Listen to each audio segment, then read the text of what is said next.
In 1960, a Sydney family hit the jackpot literally. They won the lottery. And days later, their 8-year-old son was kidnapped. In 1960, Basil and Frida Thorne, a hard-working couple living in Sydney, Australia, won the Opera House lottery. This wasn't just any lottery. It was a massive jackpot, equivalent to about $3.5 million in today's money. For the Thornes, this was life-changing. They were a modest family. Basil worked as a salesman, and Frida was a homemaker raising their 2 children, Belinda and 8-year-old Graeme. The win allowed them to move from their home in Bondi to a nicer house in the affluent suburb of Cremorne. They bought a new car, upgraded their lifestyle, and began planning for a brighter future. But this sudden windfall, as it turned out, would also make them a target. On the morning of July 7, 1960, Graeme left his home to walk to the bus stop for school. It was a short, familiar route, one he'd taken many times before. But that morning, something went terribly wrong. Witnesses later reported seeing a young boy struggling with a man near a light-colored sedan.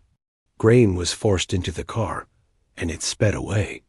By the time anyone realized what had happened, it was too late. Graeme was gone. The Thornes were frantic.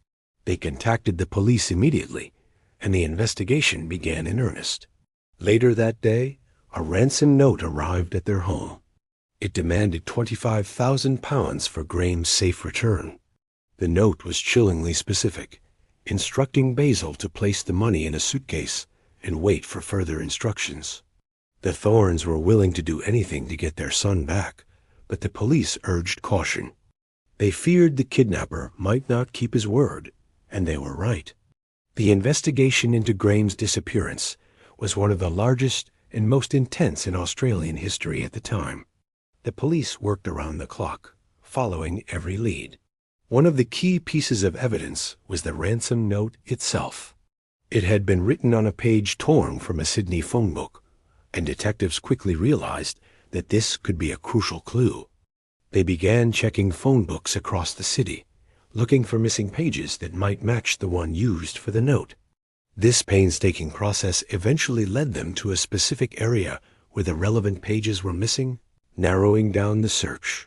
Meanwhile, the media coverage of the case was relentless. Graeme's face was everywhere on the front pages of newspapers, on the radio, and even on television.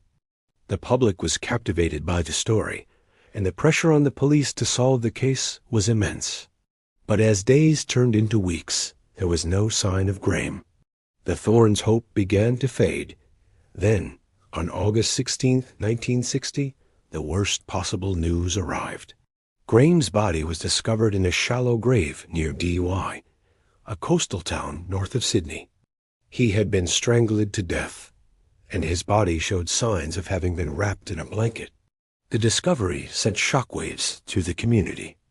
This wasn't just a kidnapping anymore. It was a murder.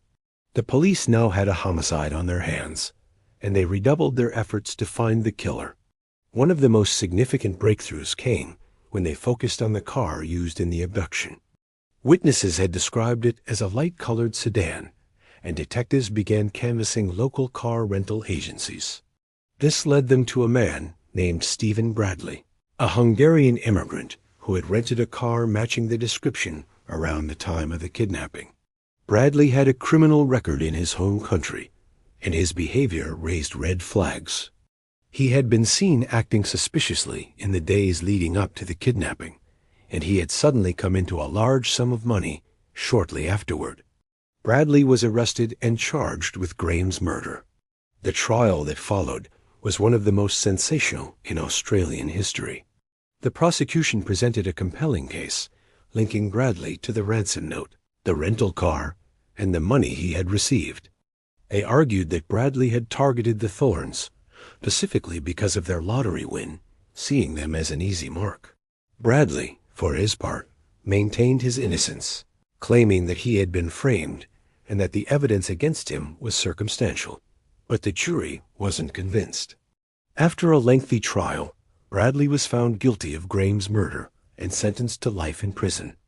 It was one of the first high-profile kidnappings in the country's history, and it exposed vulnerabilities in the justice system that had previously gone unnoticed. The police investigation, while ultimately successful, was hampered by a lack of resources and coordination, and the case highlighted the need for better training and technology in law enforcement. It also led to changes in the way lottery winners were protected, with new measures put in place to ensure their anonymity and safety. But beyond the legal and procedural implications, the case had a profound impact on the Australian psyche. For many, it shattered the illusion of Australia as a safe, idyllic place where such horrors couldn't happen. The idea that a child could be snatched off the street in broad daylight, in a quiet suburban neighborhood, was unthinkable until it happened. The Thorne case forced Australians to confront the reality that evil could exist anywhere, even in their own backyard.